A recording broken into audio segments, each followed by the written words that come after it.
பாஜக அதிமுக கூட்டணியில் விஜயை கொண்டு வந்து சேர்த்துவதற்கான ப்ராசஸ் போயிட்டு இருக்கு. அமித்ஷா 7ஆம் தேதி டு 10ஆம் தேதி எப்படி வரப்போறார் எங்க சென்னைக்கு வந்தால் விஜயோடு ரகசியமா ஒரு பேச்சுவார்த்தை. ஏன் எல்லா கட்சி தலைவர்களும் தாவேகாவை நோக்கி ஓடுறாங்க? இப்போ தாவேகா தான் பேசுபொருளாக இருக்கக்கூடிய ஒரு கட்சி. இவர் ஏன் போய் விஜயை பார்த்தாருன்னா விஜயோடு கூட்டணி சேருவதற்காக. விஜய் ஒரு பெரிய திமுகவை விட பெரிய கட்சியும் அல்ல, நிரூபிக்கப்படவும் இல்லாத கட்சி. எதை செஞ்சாலும் திமுக அசராது. போன தடவை கொடுத்த அதே சீட் ஷேரிங் தான். அது மேலே சீட்டு இல்லை திமுக. 234 தானே இருக்கு. இவங்க கேட்கறதெல்லாம் கொடுத்தா 334 வேணும். ஆந்திராவில் வந்து 100 சீட் கடன் தான் வாங்க. காங்கிரஸை பொறுத்த வரைக்கும் அழிந்து போன காங்கிரஸை கருணாநிதி தான் இன்னைக்கு வரைக்கும் காப்பாற்றிட்டு இருக்காரு. அண்ணாவே காங்கிரஸுடைய கதையை முடிச்சிட்டார். இன்னைக்கு வரைக்கும் காங்கிரஸ் தனித்து நின்று ஜெயிக்கவே முடியல. திமுகவோடு சேரணும், அதிமுகவோடு சேரணும். இந்த பக்கம் அதிமுகவுக்கு என்ன கொள்கையோ அதான் கூட்டணி கட்சிகளுடைய கொள்கை. திமுகவுக்கு என்ன கொள்கையோ அதான். இந்த அடுத்து திராவிட இயக்க தலைவர்களாக கம்யூனிஸ்டுகளும் வீரமணி யாரை ஏற்றுக்கிட்டாங்க? உதயநிதியை ஏற்றுக்கிட்டாங்க. உதயநிதிக்கு பிறகு இன்பநிதியை ஏற்றுக்கொள்வார்கள். இங்கே என்னமா கொள்கை இருக்குது? உதயநிதிக்கு இன்பநிதிக்கும் என்ன கொள்கை இருக்குது? கொள்கைனா கிலோ எங்கே கிடைக்கும்? இதுதான் தமிழ்நாடு அரசியல்.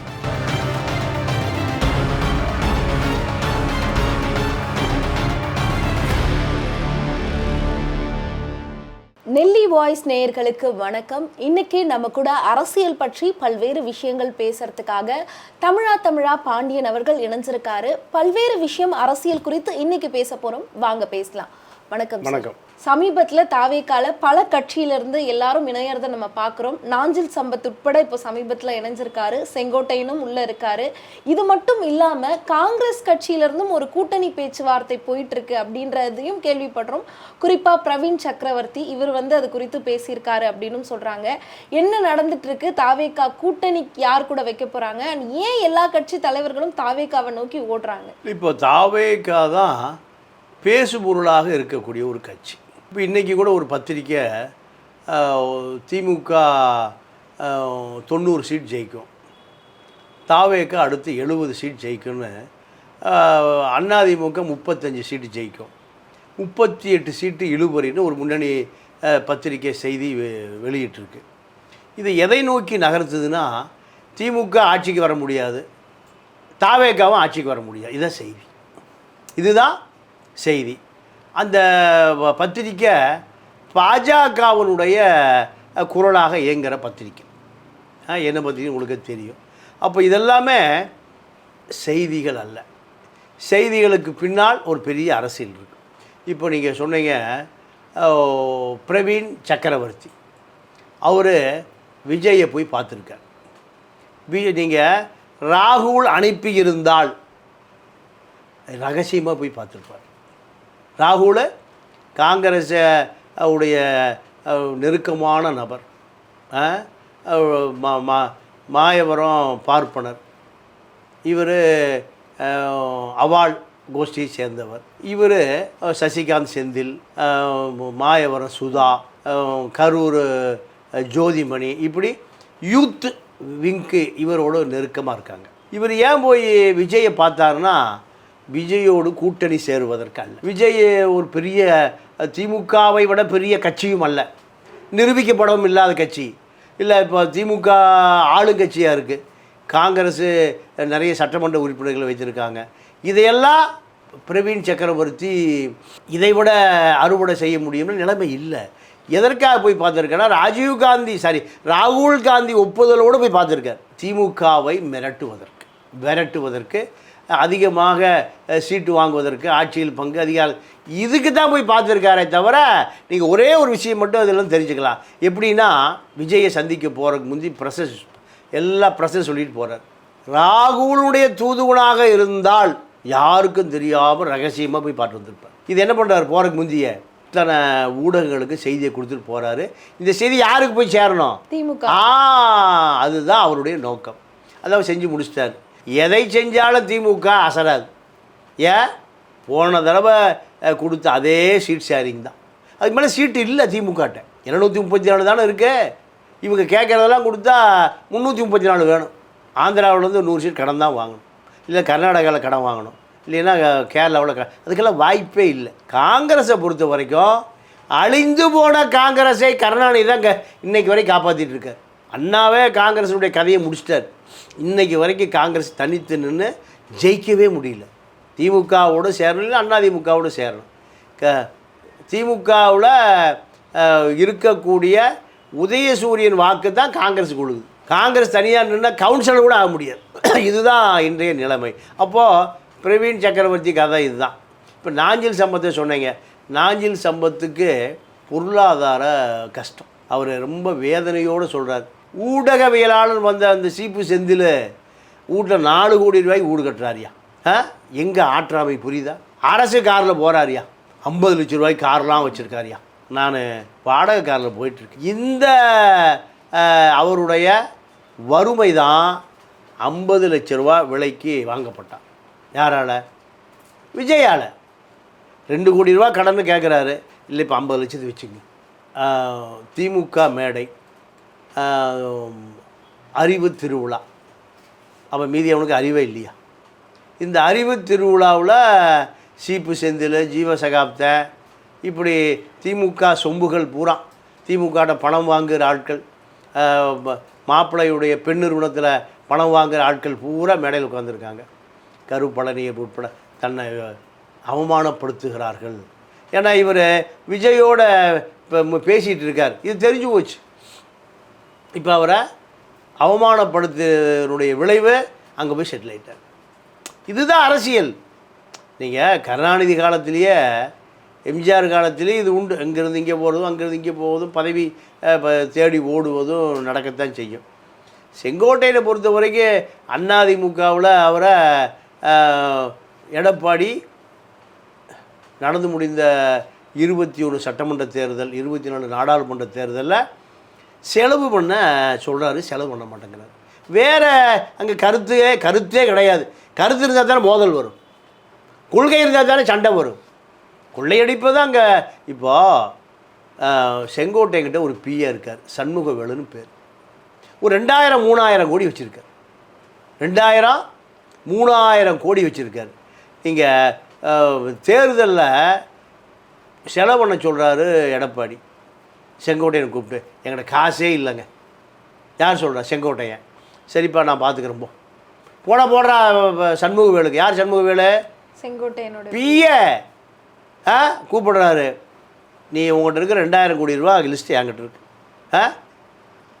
இவர் கல்வித்துறை அமைச்சராக இருந்தபோது இலவச லேப்டாப், ஒரு கோடி மாணவர்களுக்கு சீருடை, ஸ்மார்ட் கிளாஸ், நோட்டு புத்தகம் இதில் அடித்த காசு எவ்வளவு? 2000 கோடி சண்முக சுந்தரம் வச்சுருக்கார். நீங்கள் அடுத்த ஆட்சிக்கு வந்தாலும் சரி திமுக செய்யாது. நீங்கள் ஐஸ்பாரில் படுக்க வச்சிங்கன்னா சண்முக வேலுலேருந்து எவ்வளோ வரும்? 2000 கோடி வரும். இந்த நாடு எவ்வளோ கேவலமான நாடுன்னு பாருங்கள். சிந்து ரவிச்சந்திரன் ஒரு செங்கோட்டையனுக்கு நெருக்கமானவர். சிந்து ரவிச்சந்திரன் கோபியில் ஒரு சட்டக்கல்லூரி வச்சுருக்கார். இதுக்கே 10 கோடி ரூபா செங்கோட்டையன் கொடுத்து அனுமதி வாங்குறாரு. கட்சிக்காரன் இருந்த கட்சிக்காரன்டே கட்டிங் 10 கோடி. இப்போ சிந்து ரவிச்சந்திரன்கிட்டே பல ஆயிரம் கோடி இருக்குது. அது வேறு விஷயம். சண்முகவேல்கிட்ட பல ஆயிரம் கோடி இருக்குது. இவர்கள்ட்டே பல ஆயிரம் கோடினா செங்கோட்டையன்கிட்ட எவ்வளோ 1000 கோடி இருக்கும்? நீங்கள் இவர் கல்வி அமைச்சராக ஆன பிறகு நேர்மையான அதிகாரி உதயச்சந்திரன் ஐஏஎஸ் தான் கல்வித்துறை செயலாளர். சிந்து ரவிச்சந்திரன் சண்முகவேலுன்னு சொல்கிறாங்க. இவர் அதுக்கு லாய்க்கப்பட மாட்டார். இவரை தூக்கிட்டு பிரதீப் யாதவை போடுங்க. பிரதீப் யாதவ் ஐஏஎஸ் இப்போ சிஎம் செக்ரட்டரி விங்கில் இருக்கார். அவரை போடுங்க. அப்போ தான் திருட முடியும். இத்தனையும் கொள்ள சண்முகவேலு, கதிர் முருகன், எழில், சண்முகவேல், இவங்ககிட்டே ஒரு 10,000 கோடி இருக்குது. ஆனால் செங்கோட்டையர் கேட்டால் ஒரு பைசா கிட்ட இல்லைங்குவார். அப்போ எடப்பாடி விரட்டி விடாமல் என்ன பண்ணுவார்? இப்போ இந்த காசெல்லாம் அவர் இருந்த அஇஅதிமுகவுக்கே அவர் செலவு பண்ணல. இப்போ தாவேகாக்குள்ள வந்து அதை செலவு பண்ணுவாரா? ஏன்னா விஜய் தான் மொத்தமா கட்சியை நடத்திட்டு இருக்காரு அப்படின்னு சொல்றாங்க. இப்போ இந்த காசெல்லாம் இப்போ வர தேர்தலுக்கு தாவேகாக்காக செலவு பண்ணி உள்ள இறங்குவாரா செங்கோட்டை? ஒரு விஷயம் செலவு பண்ண மாட்டார். இப்போ அவருக்கு என்ன பதவி கொடுத்துருக்காங்கன்னா, ஜெயலலிதாவுக்கு எம்ஜிஆருக்கு அறிமுகமான செங்கோட்டையனுக்கு ஒரு மாவட்ட செயலாளருக்கு கீழே ஒன்றிய செயலாளர், நகர செயலாளர் மாவட்ட துணை செயலாளர் கொடுக்குற ஒரு பதவி. என்ன பதவி தெரியுமா? ஈரோடு, கோவை, நீலகிரி அமைப்பு செயலாளர். ஏறக்குறைய ஒரு 60 மாவட்டம் இருக்குது. 60 மாவட்டத்தில் 3 மாவட்டத்தில் போய் கட்சி வேலை பாரு. இதே செங்கோட்டையனுக்கு பெரிய அவமானம். தமிழ்நாடு முழுக்க ஜெயலலிதா பின்னாடி தெரிந்த செங்கோட்டையனுக்கு இந்த 3 மாவட்டத்தில் போய் கட்சி வேலை பாரியா. மாநில அமைப்பு செயலாளர் பதவி கொடுக்கணும் செங்கோட்டையனுக்கு. எவ்வளோ பதவி கொடுத்துருக்காங்க? இவரை போன்ற புஷி ஆட்கள்லாம் புஷி ஆனந்துக்கிட்ட போய் கணக்கு கொடுக்கணும். கட்சி வேலை செஞ்சதை லிஸ்ட்டு கொடுக்கணும். புஷி ஆனந்த் எப்போ புது வாழ்க்கைக்கு வந்தார், செங்கோட்டை எப்போ புது வாழ்க்கைக்கு வந்தார்? முடிஞ்சு போச்சா கதை? முதல் தடவை கோயம்புத்தூர் ஏர்போர்ட்டில் 1000 பேர் வந்தான். அடுத்தடுத்து போவார், 5 பேர் கூட வரமாட்டோம்.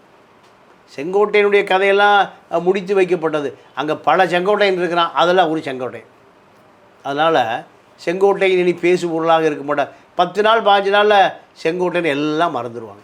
இதுதான் செங்கோட்டையனுடைய நிலைமை. ஓகே சார், இப்போ இந்த ட்விட்டரில் வந்து போஸ்ட் போடுறது, சமீபத்தில் ஒரு போஸ்ட்டை போட்டார், அதுக்கப்புறம் அதை டிலீட் பண்ணிட்டாரு, திருப்பி போடுறாரு. என்ன மனநிலையில் இருக்காரு? ஏன் ஒரு பதட்டம், ஒரு தீர்க்கமான முடிவே எடுக்க மாட்டாரா? இல்லை, அதுதான் செங்கோட்டையன். அதுதான் நீங்கள் ஒழுங்காக இருந்தால் செங்கோட்டையன் ஏடிஎம்களே வந்துடுவார். செங்கோட்டையுடைய சிஷியன் தானே எடப்பாடி. நீங்கள் அரசியலில் செங்கோட்டையனுடைய சிஷியன் தான் எடப்பாடி. சிஷிய முதலமைச்சர் ஆகிட்டார். பாஸ் எங்கே போயிட்டார்? அங்கே போயிட்டார். எங்கள் விஜய் வீட்டுக்கு போயிட்டார். ஏதோ ஒரு போஸ்ட் போட்டிருக்காங்க, பார்த்தேன். திரிஷா காலில் போய் அன்னையே என்னை பார்த்துக்குங்க, மறந்துடாதீங்கன்னு. இதுதான் அவருடைய நிலைமை. இதுதான் அவருடைய நிலைமை. செங்கோட்டையனை பொறுத்த வரைக்கும் பணம்னு கேட்டால் கதவை சாத்திடுவார். ஆனால் பலாயிரம் கோடி இருக்குது. இந்த 78 வயது மனிதனுக்கு எதுக்கு இவ்வளோ ஆசை? நீங்கள் பல பேர் இப்படி தான் இருக்கான் அதிமுகவில். அதில் செங்கோட்டையனும் ஒருவர். ஓகே சார், அடுத்ததாக இந்த அதிமுக சார்பில், அதிமுகவை தாண்டி பன்னீர்செல்வம் அவர்கள் இப்போ அவர் தனி கட்சி ஆரம்பிப்பாரா அப்படின்ற ஒரு பேச்சு இருந்துச்சு. தனி கட்சி கிடையாது அப்படின்னு சொல்லிட்டாரு. ஆனால் சமீபத்திய அவருடைய டெல்லி வருகை எல்லாருக்குமே ஒரு கேள்வியை உண்டாக்குச்சு. ஏன் இப்போ டெல்லி போகிறாரு, திருப்பியும் எல்லாரும் ஒன்று சேர போகிறாங்களா அப்படின்னு. ஒரு பக்கம் அவர் போனதுக்கு பிறகு பின்னாடியே பார்த்தா அண்ணாமலையும் போகிறாரு. இந்த காய் போனோடனே அந்த காயும் போகுது அப்படின்னு சொல்கிற மாதிரி இவர் போனோடனே அவரும் போகிறாரு. எதுக்கு அண்ணாமலையை கூப்பிடணுன்ற ஒரு கேள்வியும் இங்கே வருது. பன்னீர்செல்வத்தை கூப்பிட்டு என்ன பேசினாங்க? பன்னீர்செல்வத்தை அவர்கள் கூப்பிடவே இல்லை. பன்னீர்செல்வம் குருமூர்த்தி வீட்டில் போய் அழுகிறார். நான் அதிமுகவில் இருந்தவனை இரவோடு இரவாக எழுப்பி ஜெயலலிதா சமாதியில் போய் தர்ம யுத்தம் நடந்து சொல்லி 9 மணிக்கு என்னை அனுப்புனீங்க. அதிமுக ஆட்சி வராமல் தடுத்து என்னை முதலமைச்சராக்குன்னு சொன்னீங்க. ஒன்றுமே நடக்கலை. பாஜக சொல்வதை கேட்டு நான் அதிமுகவை பிளந்தேன், காட்டி கொடுத்தேன், எல்லா மறைமுக வேலையும் செய்தேன். இப்போ என்னை பாஜகவும் என்னை கண்டுகொள்வதில்லை. எடப்பாடி மறந்துட்டார். அதிமுக தொண்டனும் ஞாபகம் வச்சுக்கல. எனக்கு என்னதான் வழி? நீங்கள் சொன்னதெல்லாம் செஞ்சனே, உங்களுக்கு அடிமையாக இருந்தனே, தமிழ்நாட்டையே காட்டி கொடுத்தனே. தமிழ்நாட்டில் இந்திக்காரன் பூரா விஓவாக வரலாம், டிஎன்பிசியை திறந்து விட்டு எல்லோரும் பரீட்சை எழுதி அதிகாரியாக போகலாம். இப்படி தமிழனை ஒழிப்பதற்கான எல்லா வேலையும் செஞ்சனே. குருமூர்த்தி சொல்லி ஆர்எஸ்எஸ் சொல்லுவதை, பார்ப்பனர்கள் சொல்லுவதை பூரா கேட்டனே. இப்போ என்னை நடு ரோட்டில் விட்டீங்களே, எனக்கு ஏதாவது தீர்வு சொல்லுங்கன்னு குருமூர்த்திட்டு போய் அழுகிறார். குருமூர்த்தி வா, அமித்ஷாட்ட கூட்டிகிட்டு போகிறார். அமித்ஷா சொல்கிறார், நீயும் இனிமேல் எங்களுக்கு தேவைப்பட மாட்டேன், உன்னுடைய கதை முடிஞ்சுது, உன்னோட வாக்கே இல்லை, உன்னை நம்பி தேனி மாவட்ட செயலாளரே வரல, நகர செயலாளரே வரல, ஒன்றிய செயலாளர் வரல, உன்கிட்ட ஒன்றும் இல்லை. நான் சொல்கிறத கேட்டு பேசாமல் அமைதியாயிரு. கட்சியில் நீ ஆரம்பிக்க மாட்டேன், உன்னோட ஒரு விஷயம் செலவு பண்ண மாட்டேன், கிணறையே கொடுக்க மாட்டேன், பேசாமல் போய் அமைதியாக இரு. இதுதான் கடைசி சந்திப்பு. இது ஓபிஎஸ் குருமூர்த்திக்கு கொடுத்த ஒரு வாய்ப்பு. அண்ணாமலை ஏன் போகிறாருன்னா, கட்சி ஆரம்பிக்கிறேன், கத்திரிக்காய் ஆரம்பிக்கிறேன்னு ஏதாவது பண்ணிட்டு இருந்தீங்கன்னா உன்னுடைய முழு சொத்து எங்கிட்ட இருக்குது, அவ்வளவு எடுத்து வச்சுருக்கோம், அத்தனையும் ஒரே நாளில் எடுத்துக்குவோம். தெருவில் தான் பழைய வாட்ச்மேன் வேலைக்கு தான் போகணும். பழைய போலீஸ்காரன் எங்கே போவான்? வாட்ச்மேன் வேலைக்கு போவான், ஏடிஎம்முக்கு. அதுதான் உன் நிலைமை. இப்படி மிரட்டி அனுப்பிச்சிருக்காங்க. இதுதான் அண்ணாமலை டெல்லி போனதனுடைய ரகசியம். அண்ணாமலை பாஜக நயினார் நாகேந்திரனுடைய முரண்பாடு, சசிகலா, ஓபிஎஸ், டிடிவி இவர்களை சேர்த்துக்கொள்ளும் எடப்பாடியோட முரண்பாடு. இந்த முரண்பாடு இனியும் நீடித்தால் பாஜக பார்த்து கொண்டு சும்மா இருக்காது. பாஜக அதிமுக கூட்டணியில் விஜயை கொண்டு வந்து செலுத்துவதற்கான ப்ராசஸ் போயிட்டுருக்கு. அமித்ஷா 7ஆம் தேதி டு 10ஆம் தேதி எப்படி வரப்போகிறார் எங்கே சென்னைக்கு வந்தால் விஜயோடு ரகசியமாக ஒரு பேச்சுவார்த்தை. அது முடிந்தால் நீங்கள் பாஜக அதிமுக விஜய் கூட்டணி தான் தமிழ்நாட்டில் ஒரு பரபரப்பான கூட்டணியாக மாறும். அதற்காக திட்டம் பாஜக தலைமை ஆர்எஸ்எஸ் தலைமை திட்டமிட்டு அதை நடத்துவதற்கான நடவடிக்கை தொடருது. அது கூடிய விரைவில் ஒரு முடிவுக்கு வரும். இப்படி எடப்பாடி பாஜகவோடு கோபித்து கொண்டு 1.5 ஆண்டு காலம் தனியாக இருந்தார். கடைசியாக பாஜக அதிமுக கூட்டணி உருவாச்சு. அதே போல் விஜய் பாஜக கூட்டணி கூடிய விரைவில் உருவாவதை அமித்ஷா முடிவு செய்வார். இதுதான் எதிர்கால அரசியல். கொள்கை எதிரி அப்படின்னு சொல்லியிருக்காரு விஜய். எப்படி இப்படி இருக்கும்போது எப்படி சார் கூட்டணி வைப்பாரு? இல்லைங்க, என்ன கொள்கைன்னு விஜய்க்கே தெரியாது, அவங்க அப்பாவுக்குமே தெரியாது. அவர்களுக்கு கொள்கை அதிகாரத்துக்கு வருவதான் கொள்கை. ஏன்னா ஆதவர்ஜனா ஒரு பெரிய கொள்கையாளரா? திமுக சபரீஷனுக்கு உதவியாளராக இருந்து திமுகவை ஆட்சி கொண்டு வருவதற்கு 5 வருஷம் கடுமையாக பாடுபட்டார். 5 வருஷம் ஆட்சிக்கு வந்தவரை கூட இருந்தார். 3-4 வருஷம் கூட இருந்தார். அவருக்கு என்ன கொள்கை தெரியும்? அவரோட விஜய் கூட்டணி வச்சுருக்கார். அவர் சொல்லுவதெல்லாம் கேட்குறாரு. அவர் செலவு பணம் பூரா அவர் பணம் தான். அவர் என்ன பணம்? அது விவசாயம் பண்ண வந்த பணமா? லாட்ரியில் வந்த பணம், சோரண்டல் லாட்ரியில் வந்த பணம். அப்போது இதில் எங்கே கொள்கை இருக்குது? யாருக்கு கொள்கை இருக்குது? கொள்கை இருக்குன்னு நம்புகிறவர்களுக்கு கொள்கை இருக்கலாம். கம்யூனிஸ்ட கொள்கை காணாமல் போச்சு, எல்லாம் அறிவாளி வாசலில் படுத்து கிடக்கு. திராவிட இயக்கம் தோற்று போச்சு. திராவிட இயக்கத்துக்கு கொள்கை இல்லை. திராவிட எதிர்க்கக்கூடிய சீமானுக்கு கொள்கை இல்லை, விஜய்க்கு கொள்கை இல்லை, யாருக்கும் கொள்கை இல்லை. கொள்கை என்பது கூட்டணி சேருகிற கட்சியினுடைய கொள்கை தான் இவர்களுக்கு கொள்கை. இந்த பக்கம் அதிமுகவுக்கு என்ன கொள்கையோ அதான் கூட்டணி கட்சிகளுடைய கொள்கை. திமுகவுக்கு என்ன கொள்கையோ அதான் இந்த அடுத்து திராவிட இயக்க தலைவர்களாக கம்யூனிஸ்டுகளும் வீரமணி யாரை ஏற்றுக்கிட்டாங்க? உதயநிதியை ஏற்றுக்கிட்டாங்க. உதயநிதிக்கு பிறகு இன்பநிதியை ஏற்றுக்கொள்வார்கள். இங்கே என்னமா கொள்கை இருக்குது? உதயநிதிக்கு இன்பநிதிக்கும் என்ன கொள்கை இருக்குது? கொள்கைனா கிலோ எங்கே கிடைக்கும்? இதுதான் தமிழ்நாடு அரசியல். பல்வேறு அரசியல் கருத்துக்கள் குறித்து உங்களுடைய தகவலையும் நேரத்தையும் எங்க கூட பகிர்ந்துக்கிட்டதுல ரொம்ப மகிழ்ச்சி. நன்றி சார். நன்றி, வணக்கம்.